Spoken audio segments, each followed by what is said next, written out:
helping bankers improve their sales conversations, marketing approaches, and sales leadership skills. This is Jack Rants Live.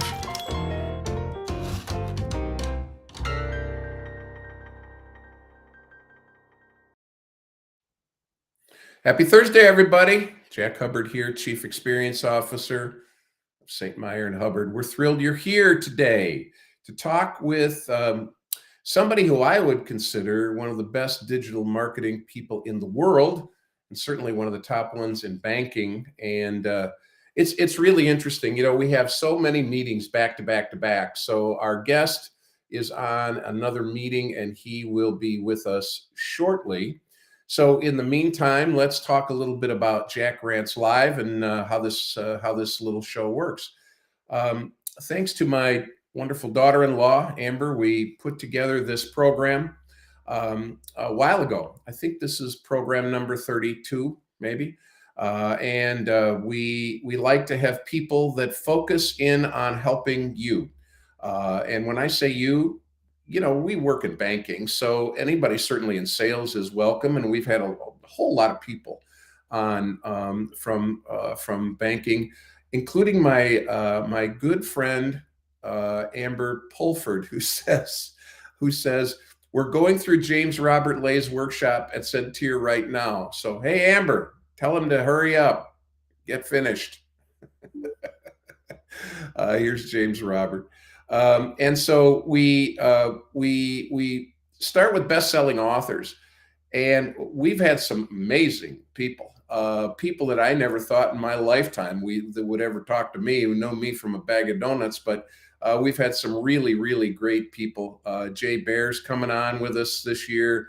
Anthony Iannarino's coming on. We've had Meredith Elliott Powell, and she's got a new book coming out. We're going to have her back.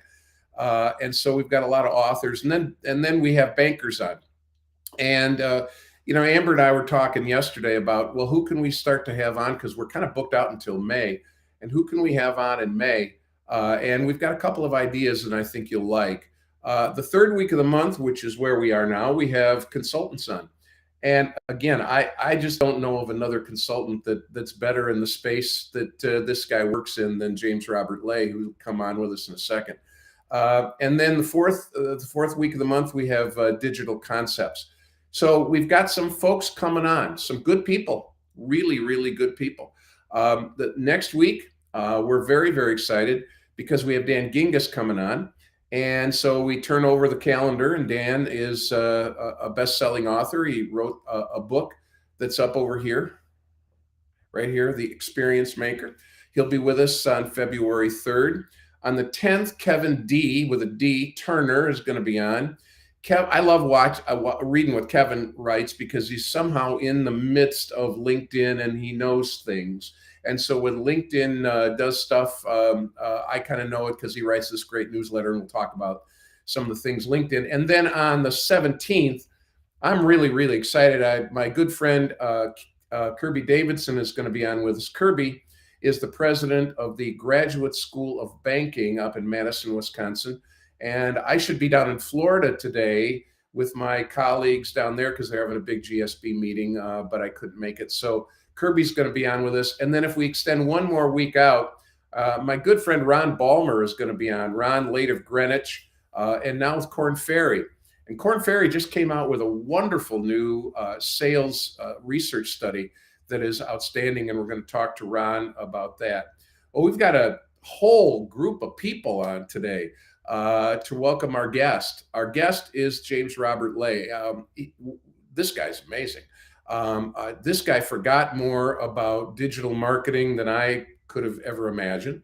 MBA from the University of Houston, advisory board for Nimbus, and we're going to talk about Nimbus. I really like. He did 3 or 4 programs around Nimbus, and they were videotaped, and he talked about small business, and I want to get into that a little bit today. He's the CEO of the Digital Growth Institute. In 2021, he wrote a great book, Banking on Digital Growth, and it won a lot of awards, and he's the host of the Digital Growth Podcast, 150 podcasts. I've had the privilege of being on one of these podcasts. And that is a real privilege, because when this guy asks you to come on his podcast, you know you've accomplished something. And maybe it was just because I'm 72 years old and he felt sorry for me. I'm not sure, James Robert. Is that, hope that's not the case, but we certainly welcome you. We're glad to have you on my show now.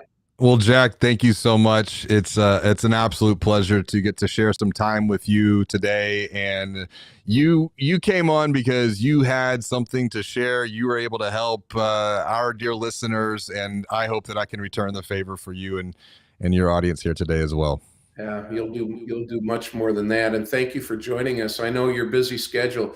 Let's start right off and talk to bankers and talk to our audience about the Digital Growth Institute, what you do, who you are, who you help, etc. So we are working to. Looks like am I muted? There we go. No, you're good. We're good. I had a notification that came up in my window said you're muted. So it's always one of those things. I think when we look at what we do, we simplify digital marketing and sales strategies for financial brands and for fintechs to take away a lot of the confusion and the frustration, maybe even the overwhelm that they feel. And we do that in primarily two ways, through training and through coaching, because I believe that it's by empowering internal teams, number one, to build their capabilities, and then number two, really just continuously increase their confidence. That's how they can continue to maximize their own digital growth potential and ultimately guide people in the communities that they're serving beyond the financial stress that's taking a toll and towards a bigger, better, brighter future.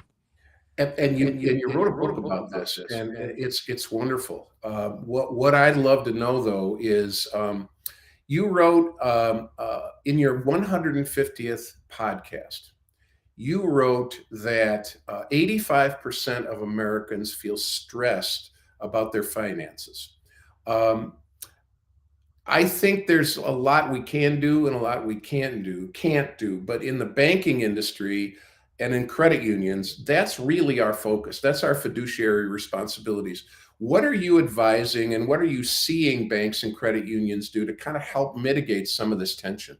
It's always great to start a conversation around the customer, because when we put the customer and really the customer journey at the center of our thinking and our doing, that's where real transformation takes place. And as you said, in banking, we know money is stressful, and that number of people and the amount of stress that they're feeling continues to grow year after year. It's what I'm calling the silent epidemic, because it is taking a toll on people's health. It's taking a toll on their relationships and just their overall mental well-being. But I think the big opportunity is to really lean into this even further. Think beyond just technology, because that's the big topic, AI and automation, and all of that's important, but none of that matters if we forget why we're solving problems in the first place.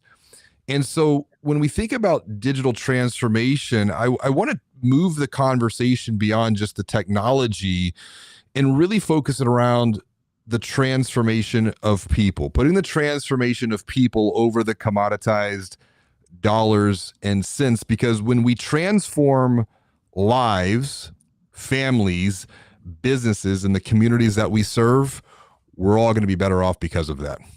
Oh, that's very true. And one of the things that you've done to help bankers help their customers is to write this amazing book, Banking on Digital Growth. It bestseller.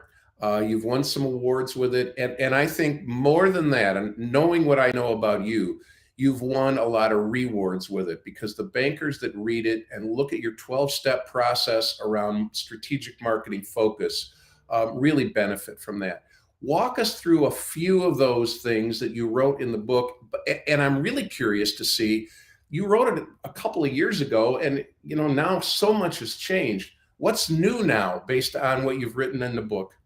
Well, that's a great question. So I'll take the first part of kind of what's the most important part? I would say it's starting with a strong foundation. You can have the greatest technology in the world, but if you don't have a strong foundation rooted around people, rooted around the human condition, and in the opening part of the book, we look at things like purpose and how purpose transcends the mission and vision of a financial brand. And once we identify what that purpose is, why we exist, we can then, who are we doing this for? And identifying the market people, not trying to be all things to all people, but identifying some key market segments that we can really dive deep around. And that can then inform product positioning and going beyond from a marketing stance, promoting great rates and amazing service. I will tell you, looking back, because I started writing this in May of 2019, and I think, I was wrong.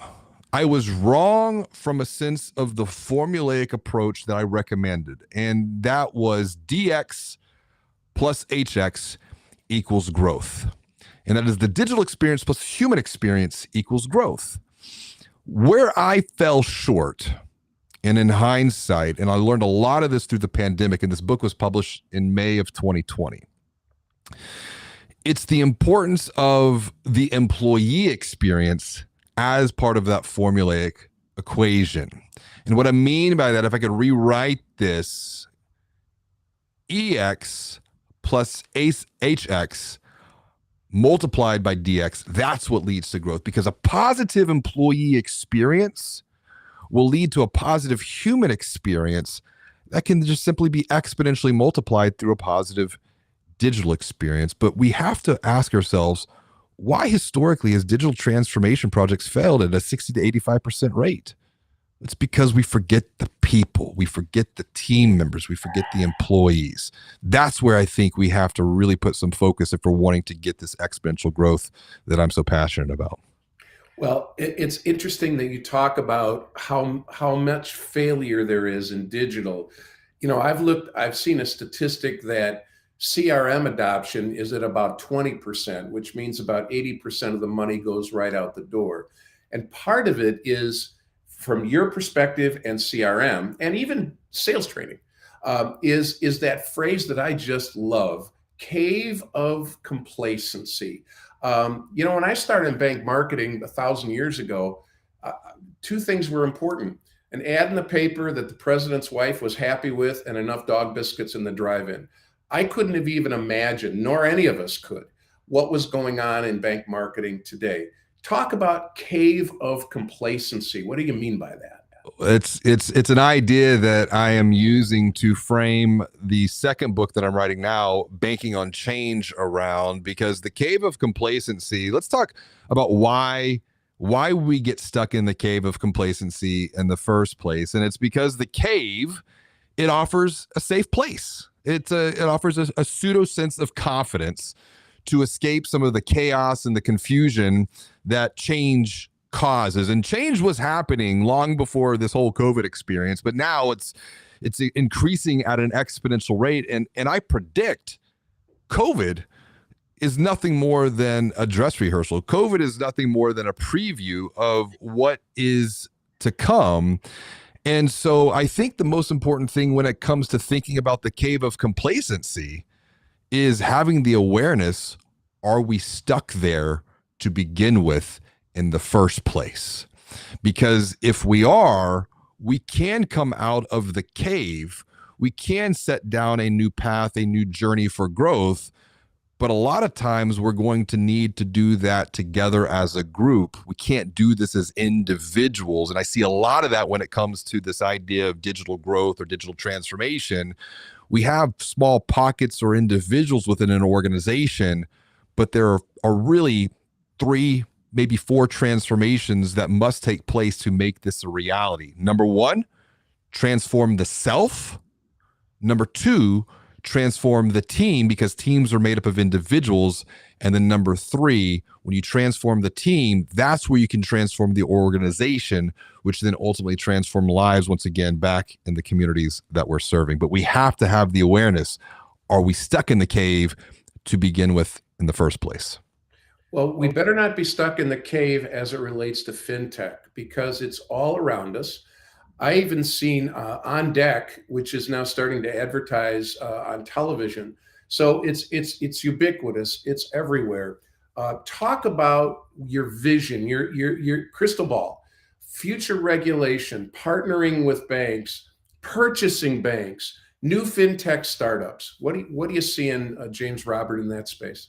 If I could look out into the world of digital growthtopia, it is that this is going to be a future not of competition. I think that's where it was. That's where the mindset was 5, 6, 7, 8 years ago when it came to fintechs and the neos.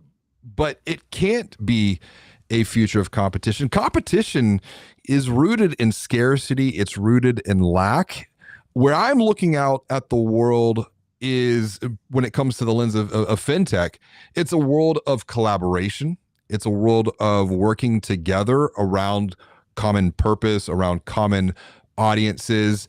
It's a world where collaboration, that's where you get exponential multipliers, where 1 + 1 = 11. And we're going to see some fintechs purchase banks, but I think the lesson learned here, what are they acquiring is really access to eyeballs, maybe even a banking license. And in some cases, they're getting deeper into the community. Great point about On Deck. We're starting to see this kind of shift from digital into traditional. You're seeing that with Chime, and you're seeing that with SoFi. Credit Karma, for example, went to a Houston Rockets game recently, and Credit Karma was just everywhere. But if you flip the thinking just a little bit, the idea of access to audience, access to eyeballs, access to communities, that is in fact a community financial brand's greatest asset, and it's providing that access to community through collaboration with fintech. That's to me where I see, because financial brands have the audience and the community, fintech has the technology. You bring the two together, we can all win. Well, I'm an old line banker. I started my career in 1973, and Jeff Morisco's smart comment about there were newspapers back then, Jack. Yes, Jeff, it wasn't the 1870s, it was the 1970s. But I appreciate it. Jeff Morisco, by the way, I don't know if you know Jeff, James Robert, but he's written a book, and this guy, around the merger and acquisition space and bank consulting space. Not a whole lot of people than Jeff Morisco. But where was I going with this? I don't even remember. Oh, I do. So I'm an old line banker.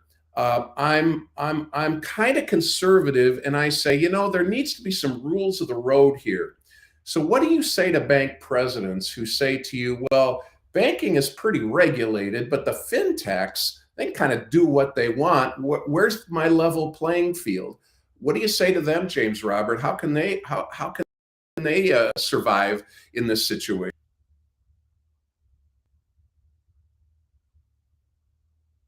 I think we lost James Roberts' audio.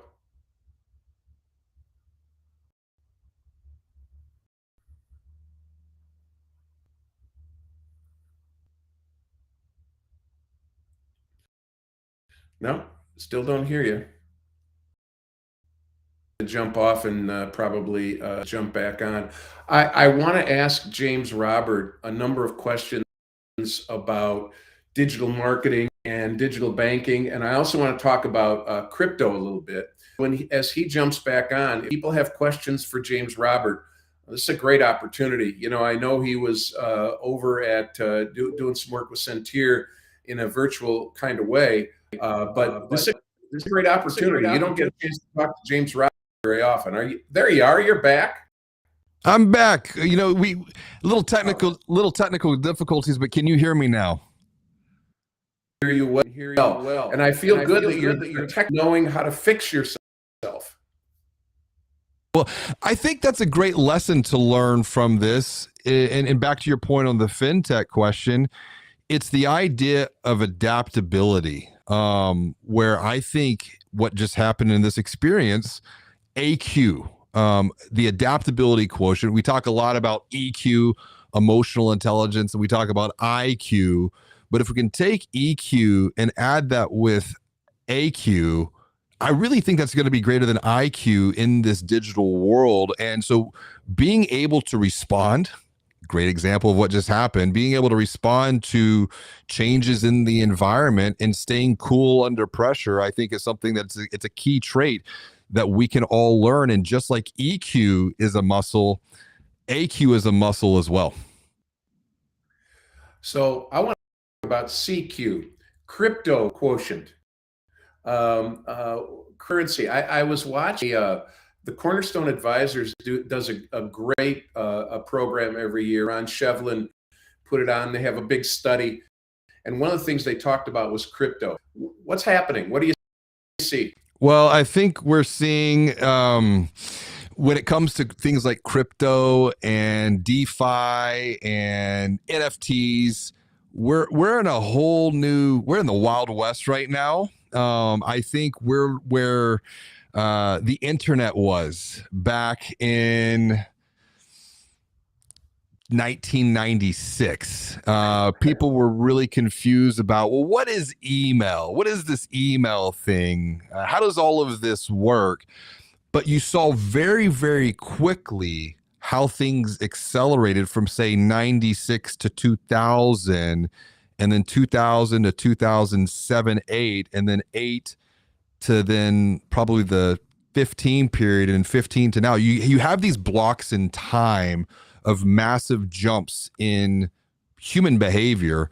And I think this idea of crypto, which is built upon blockchain, I think the real story here is more of the blockchain aspect of how we conduct transactions and the idea of what does trust mean in this digital world. I think that's the kind of the deeper story here. Crypto is just going to be one of these elements of quote unquote currency, but currency in the digital world, I'm viewing probably far more important is the currency of trust, and how we are able to establish trust and maintain that trust.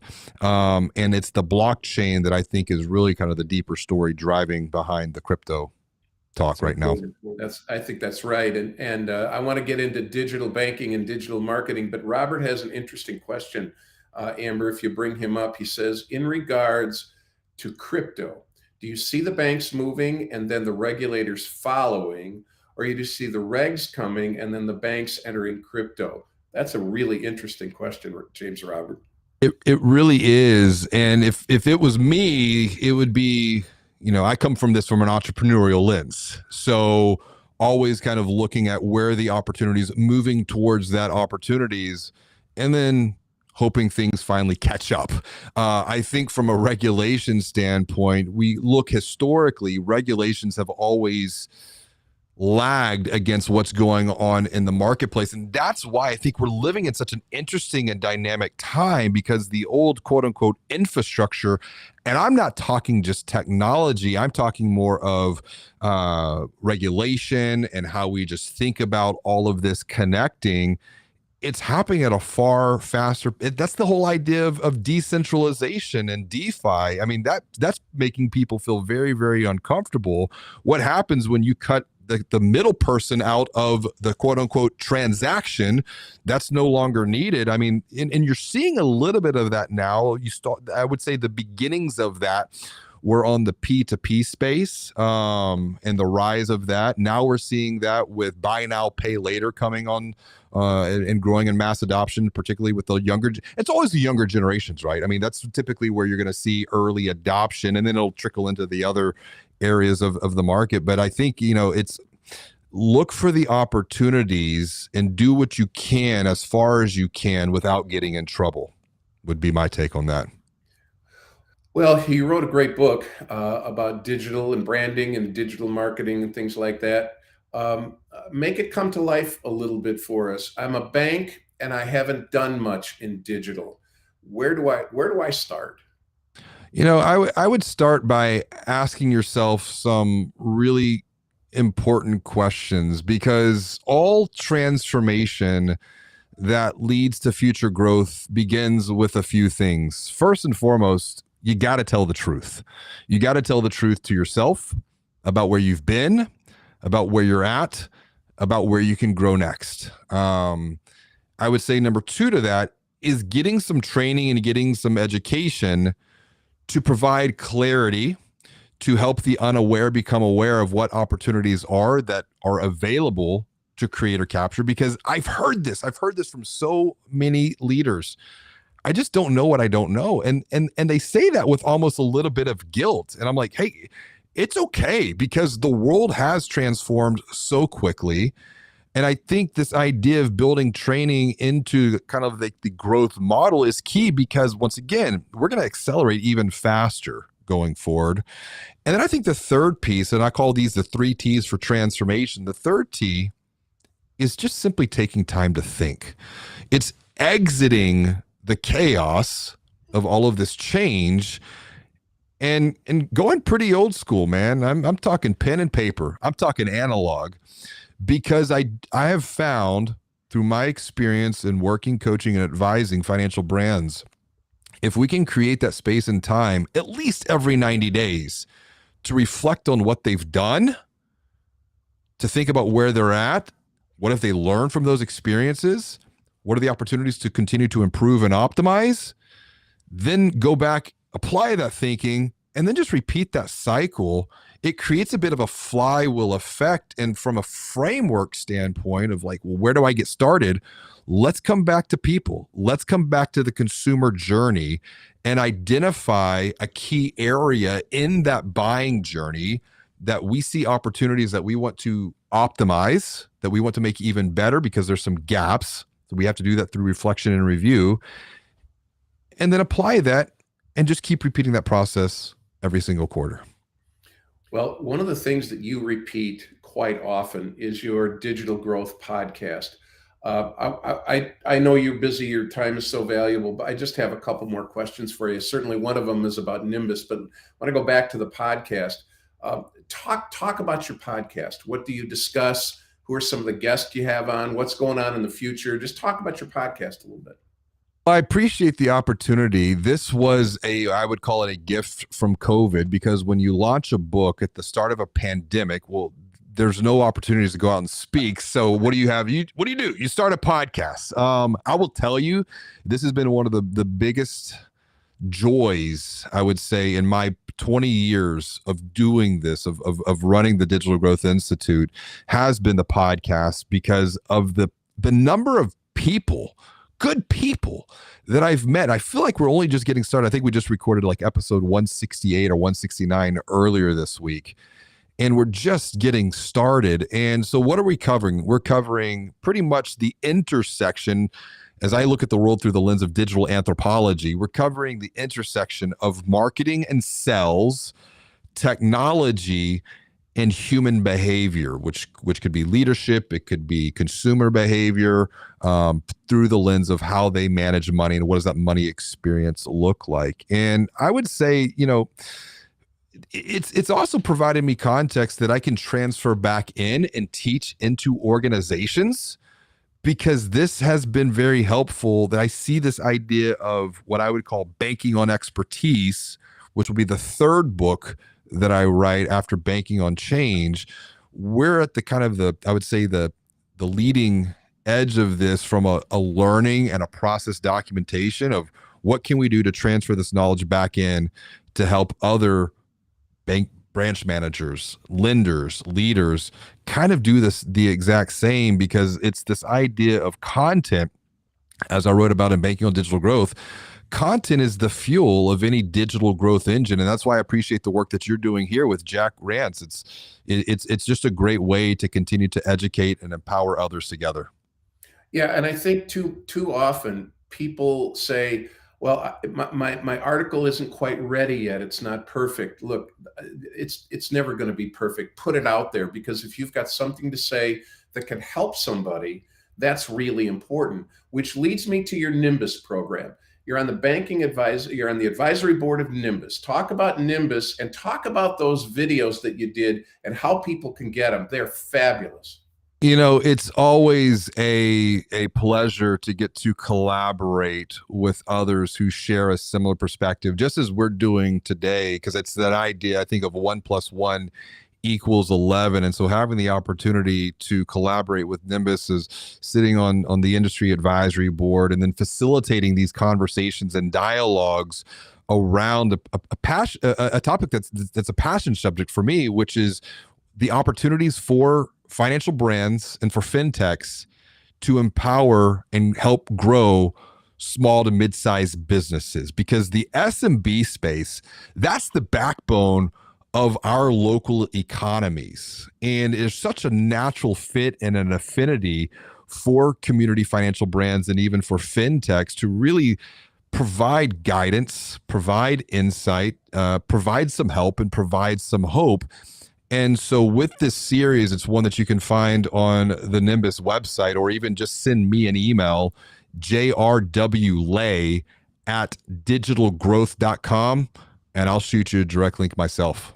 It's perfect. It's a great company, and I have a whole deal with ADD going on, but they're intriguing and captivating, and so I watched them all. You're probably one of the more well-read people that I know. You are very active in reading, and so besides yourself, I always like to ask, kind of at the end, who are you following? I'll start. I love the financial brand. I'll bet you do too. I've seen articles there from you. I'm sure you've spoken at their conferences and things like that. But if I'm a banker and I'm really needing some help in the digital marketing space, besides your book, where do I go? Just had a great conversation with a gentleman. His name's Joey Coleman, and he wrote a fantastic book. And I read all the books that I do with authors that come on to have a conversation with me. And he wrote a book called Never Lose a Customer Again. I got so excited about this because he even opens up and he talks about banks, for example. You know, we go out and we spend $300 to $500 to acquire a new customer, but then sometimes we're losing them as fast as we're gaining them. And so it's almost kind of a net zero effect.